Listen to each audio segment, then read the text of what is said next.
Hello बच्चों, let's read the question. Present question is based on assertion and reason, that is on two statements.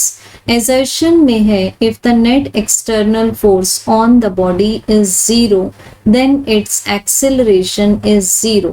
And reason says acceleration does not depend on force. So similar topic को हम लोग refer कर सकते हैं 11th NCERT part 1 page number 99 पर। Question में assertion में बताया गया है कि अगर एक बॉडी पर लगने वाला नेट एक्सटर्नल फोर्स मीन्स हम इसको ले लेते हैं summation of all external forces making a null vector. जब हम टोटल एक्सटर्नल फोर्सेस को ऐड करेंगे वेक्टोरियली तो बताया हुआ है कि बॉडी पर जीरो मैग्नीट्यूड का फोर्स लग रहा है। सो इस केस में बॉडी का जो एक्सेलरेशन होगा वो भी जीरो होगा। सो एक्सेलरेशन का मैग्नीट्यूड भी जीरो होगा।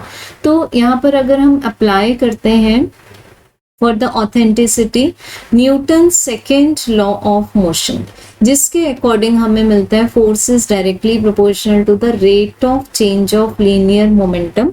और इसके प्रॉपर प्रूफ के बाद में हमें मिल जाता है force is directly proportional to acceleration.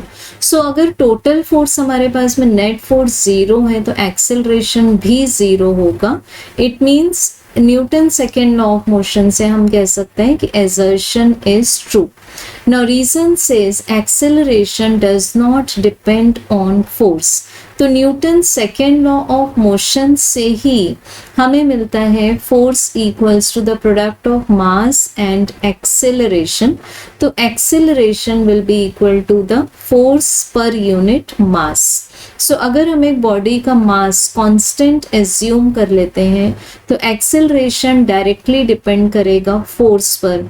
It means जैसे जैसे हम फोर्स का मैग्नीट्यूड इंक्रीज करते जाएंगे एक्सेलरेशन का मैग्नीट्यूड भी इंक्रीज होता जाएगा। एंड ऑन द कॉन्ट्ररी जैसे जैसे हम फोर्स का मैग्नीट्यूड डिक्रीज करेंगे एक्सेलरेशन भी बॉडी का डिक्रीज होगा।